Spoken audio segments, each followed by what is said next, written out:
বাংলার ইতিহাসে এমন কিছু নাম আছে যাদের উচ্চারণ করলে হৃদয়ে জেগে ওঠে শ্রদ্ধা আর ভালোবাসায়। এমনই এক মহামানব, যিনি শুধু একজন সুফি সাধক নন, তিনি ছিলেন বাংলার ইসলামী জাগরণের অন্যতম মহান পথপ্রদর্শক, অলিকুলের শিরোমণি, রোহানি জগতের উজ্জ্বল নক্ষত্র হযরত শাহজালাল রহমতুল্লাহি আলাইহি। আজ আমরা এসেছি তারই স্মৃতি বিজড়িত পুণ্যভূমি সিলেটে। আজকের এই ডকুমেন্টারিতে আমরা শুধু একটি মাজার দেখব না, আমরা ফিরে যাব প্রায় 700 বছরের আগের ইতিহাসে। জানব কিভাবে একজন আধ্যাত্মিক মহাপুরুষ হাজার হাজার কিলোমিটার পথ অতিক্রম করে বাংলার মাটিতে এসে ইসলামের আলো ছড়িয়েছিলেন। দেখব তার মাজার, ইবাদতখানা, জালালি কবুতর, ঐতিহাসিক নিদর্শন এবং সেই সব স্থান যেগুলো আজও বহন করে তার পদচিহ্নের স্মৃতি। চলুন শুরু করি বাংলার আধ্যাত্মিক রাজধানী সিলেট থেকে।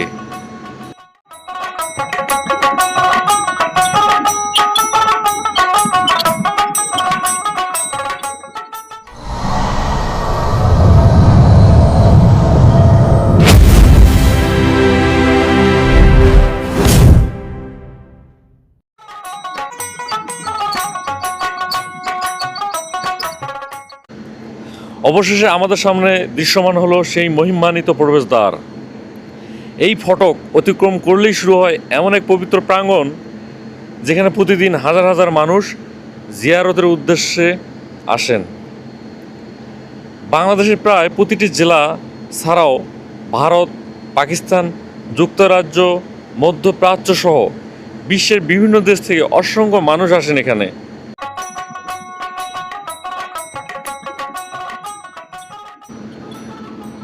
প্রিয় দর্শক, আপনাদের এই মাজার প্রাঙ্গণে সম্পূর্ণ ইতিহাস তুলে ধরব। তার আগে অবশ্যই জানা উচিত ইয়েমেন থেকে কিভাবে হযরত শাহজালাল রহমতুল্লাহ আলাইহি এই বাংলায় এসেছিলেন, কী বা এই কারণ ছিল তার। সেই সময় দিল্লি ছিল মুসলিম শাসনের অন্যতম প্রধান কেন্দ্র। দিল্লিতে অবস্থান করেছিলেন উপমহাদেশে অন্যতম শ্রেষ্ঠ সুফি সাধক হযরত নিজামুদ্দিন আউলিয়া রহমতুল্লাহ আলাইহি। দুই মহান আধ্যাত্মিক ব্যক্তির মধ্যে গভীর পারস্পরিক শ্রদ্ধা ও ভালোবাসার সম্পর্ক গড়ে ওঠে। জনশ্রুতি অনুযায়ী বিদায়ের সময় হযরত নিজামুদ্দিন আউলিয়া রহমতুল্লাহ আলাইহি হযরত শাহজালাল রহমতুল্লাহ আলাইহিকে একজোড়া কবুতর উপহার দেন। পরবর্তীতে এই কবুতরের বংশধররাই সিলেটের জালালি কবুতর নামে পরিচিতি লাভ করে। আজও অসংখ্য দর্শনার্থী সেই কবুতরগুলো দেখতে মাজার প্রাঙ্গণে ভিড় করেন।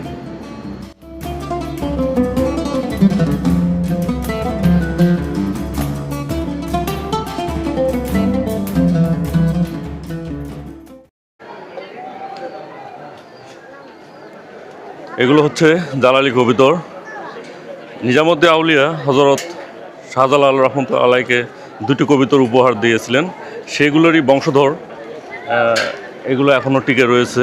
আজকের সিলেট তখন পরিচিত ছিল শ্রীহট্ট নামে।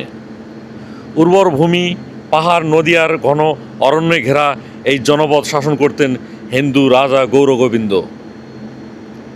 তার শাসনকাল সম্পর্কে বিভিন্ন ঐতিহাসিক গ্রন্থে নানান বর্ণনা পাওয়া যায়। তবে অধিকাংশ ঐতিহ্যবাহী মুসলিম ইতিহাসে তাকে একজন শক্তিশালী ও প্রভাবশালী শাসক হিসেবে উল্লেখ করা হয়েছে। সিলেটের টুলটিকর এলাকায় বাস করতেন এক ধর্মপ্রাণ মুসলিম, নাম বোরহান উদ্দিন। বহু বছর অপেক্ষার পর তার ঘরে জন্ম নেয় এক পুত্র সন্তান। ইসলামী বিধান অনুযায়ী সন্তানের আকিকার জন্য একটি গরু কোরবানি করা হয়। এরপরই ঘটে যায় এমন এক ঘটনা যা ইতিহাসের মোড় ঘুরিয়ে দেয়। প্রচলিত বর্ণনায় বলা হয়, একটি কাক সেই কোরবানির মাংস বা হাড়ের টুকরা নিয়ে উড়ে যায় এবং রাজপ্রাসাদের কাছাকাছি ফেলে দেয়। রাজা গৌরগোবিন্দ বিষয়টি জানতে পেরে ক্ষুব্ধ হন। ঐতিহ্যগত মুসলিম সূত্রগুলোতে উল্লেখ রয়েছে, বোরহান উদ্দিনকে ধরে এনে কঠোর শাস্তি দেওয়া হয় এবং তার নবজাতক সন্তানকে হত্যা করা হয়। এমনি ঘুরতে পেরেছিলাম, যাওয়া যেত না বললাম আমাকে তো একটু সামনে থেকে ঘুরে আসুন, সেই কথা বললাম। ও আচ্ছা, ঠিক আছে, আমাদের তো গেট লাগার ভিতরে যাওয়া যাবে না তাই। প্রিয় দর্শক, আমি যেখানে দাঁড়িয়ে আছি এটি হচ্ছে সেই টিলা। এই গাছগুলো, এই নীরবতা সব কিছু যেন অতীতের গল্প বলে। সময়ের সঙ্গে সঙ্গে প্রাসাদ হারিয়ে গেছে, ভেঙে গেছে প্রাচীর, মাটির নিচে চাপা পড়েছে বহু ইতিহাস। এটি সেই জায়গা, রাজা গৌর গোবিন্দ এখান থেকে পরিচালনা করতেন তার রাজ্য, এবং এখানেই অবশ শিশুকে হত্যা করা হয়েছিল, বুরহান উদ্দিনকে নির্যাতিত করা হয়েছিল। এটি সেই জায়গা, এটি সেই গৌর গোবিন্দর হিল বা পাহাড় বলা চলে। তবে দুঃখজনক একটি বিষয়, আমি এই পাহাড়ের সর্বোচ্চ চূড়ায় পৌঁছতে পারিনি। অনেক বাধা থাকা সত্ত্বেও আমি আপনাদের দেখিয়েছি এই হিলের সর্বোচ্চ যতদূর যাওয়া যায় ততদূর পর্যন্ত। এখানে মূলত এখন জেলা ও দায়রা জজের বাসভবন রয়েছে, যেখানে প্রবেশের মুখে আমি অনেক বাধা পেয়েছি, তারপরেও আপনাদের দেখানোর উদ্দেশ্য চেষ্টা করেছি অবস্থায় আছে।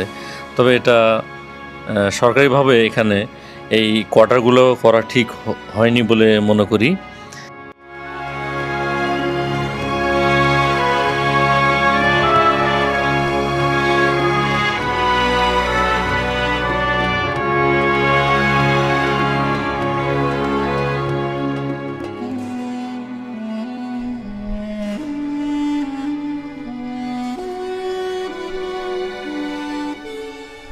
এখানে আর ওপরে ওঠা সম্ভব হচ্ছে না, অনেক কঠোর নিরাপত্তা, পুলিশ ক্যাম্প, আনসার, তাই আমাকে ব্যাক করতে হচ্ছে।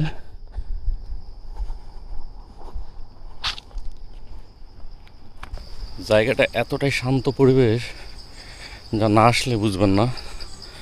অনেক শান্ত পরিবেশ, গাছগাছালিতে ঢাকা, অনেক পুরাতন গাছ, অনেক পুরনো গাছ, একদম এই টিলা। নিজের সন্তানকে হারিয়ে শোকাহত বুরহানুদ্দিন ন্যায় বিচারের আশায় ছুটে যান বাংলার সুলতানের দরবারে। তৎকালীন বাংলার সুলতান বিষয়টি গুরুত্বের সঙ্গে গ্রহণ করেন এবং সিলেটে অভিযান পরিচালনার নির্দেশ দেন। প্রথম দিকে কয়েকটি সামরিক অভিযান পরিচালনা হলেও সেগুলো সফল হয়নি। কিছু ঐতিহাসিক বিবরণে সামরিক ব্যর্থতার কারণ হিসেবে ভৌগোলিক প্রতিকূলতা, দুর্গম নদীপথ ও যুদ্ধ কৌশলের কথা বলা হয়েছে।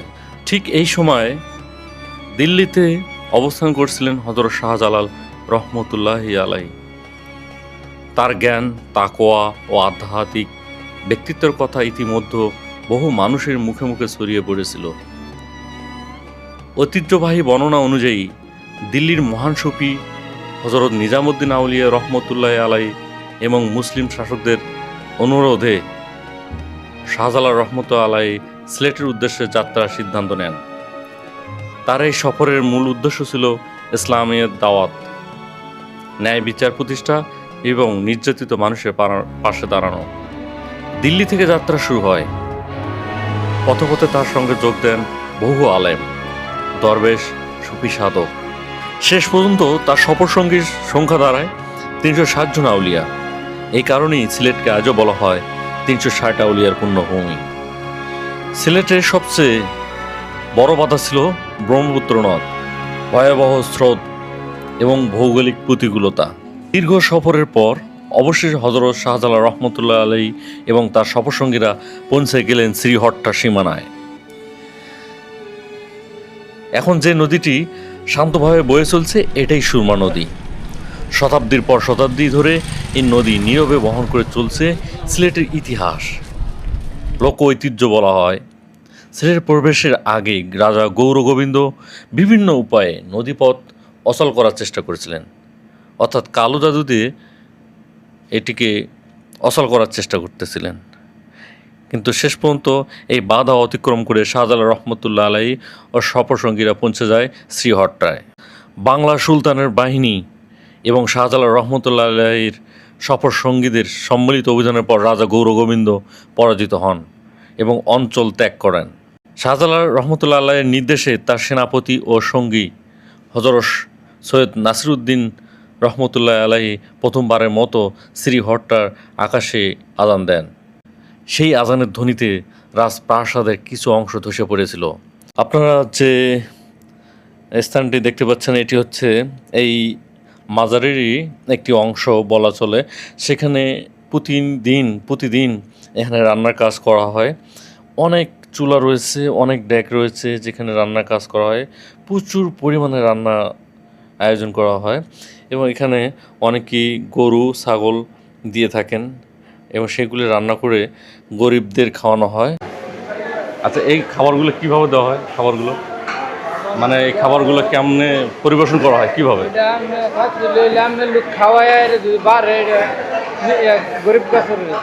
গরিব জনরা সবাই বিলাই দেয় আর কি, মানে যারা নিয়ে আসে তারাও খায় এবং বাইরের গরিব মানুষকেও দিয়ে দেয় বাড়ে আর কি, যদি বাড়ে। আর যদি না বাঁচে সেক্ষেত্রে তো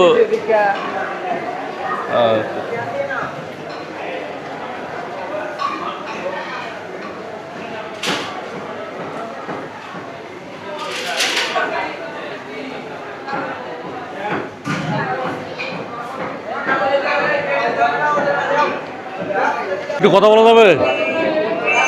এখন কি এটা সরকারি আন্ডারে আছে? আগে তো ছিল না, না? এখন কি কতদিন পর পর এটা গণনা করা হয় টাকাটা? এটা কারা, এটা মানে কোন অফিস থেকে এটা কার্যকর করে? এটা গণনা করাটা কোন অফিস থেকে? ডিসি অফিস থেকে? আচ্ছা আচ্ছা। এটা কত?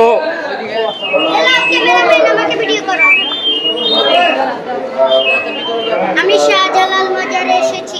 হ্যাঁ, শাহজালাল মাজারে এসেছি। কই থেকে? হ্যাঁ, কই থেকে আইছো ভাই? কত তারিখে এটা গণনা করা হয়েছে? কত তারিখে লাস্ট কত তারিখে গণনা করা হয়েছে? সামনে শনিবারে টাকা গুনছিল। গত শনিবারে গুনছিল। কত পাইছিল? কত হইছে ভাই?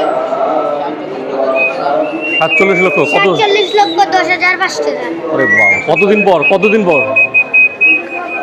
3 সপ্তাহ বাদে। 3 সপ্তাহ বাদে। টাকা ভাই। আচ্ছা আচ্ছা, তোমরা তো ভালো তথ্য জানো। তোমরা এখানে থাকো? এই খারাপ কথা বলে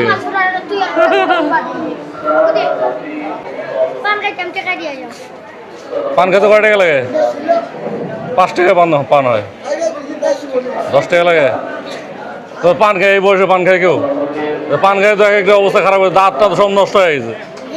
দাঁত তো নষ্ট হয়ে গেছে সব। দাঁত নষ্ট হয়ে গেছে সব পান খেয়ে। পান খেয়ে দাঁত নষ্ট হয়েছে না? পান খাওয়া যাবে না তো। এমনি অন্য কিছু খাও, সমস্যা নেই। হ্যাঁ, আমি 10 টাকা দিচ্ছি তোমাদের।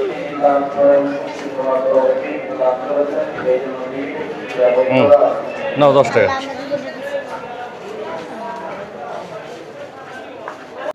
এখন আমরা এসে দাঁড়িয়েছি সেই পবিত্র স্থানের সামনে, যেখানে শায়িত আছেন বাংলার অন্যতম শ্রেষ্ঠ আধ্যাত্মিক ব্যক্তিত্ব হজরত শাহজালাল মুজাররাদ ইয়ামিনী রহমতুল্লাহি আলাহি। ইসলামের শিক্ষা অনুযায়ী কবর জিয়ারতের উদ্দেশ্য হলো মৃত্যু ও আখিরাতের কথা স্মরণ করা এবং মৃত্যু ব্যক্তির জন্য আল্লাহর কাছে দোয়া করা। তাই এখানে আগত দর্শনার্থীদের অনেকেই সূরা ফাতিহা, সূরা ইখলাস সহ বিভিন্ন দোয়া পাঠ করেন এবং মহান আল্লাহর কাছে তার মাগফিরাত কামনা করেন।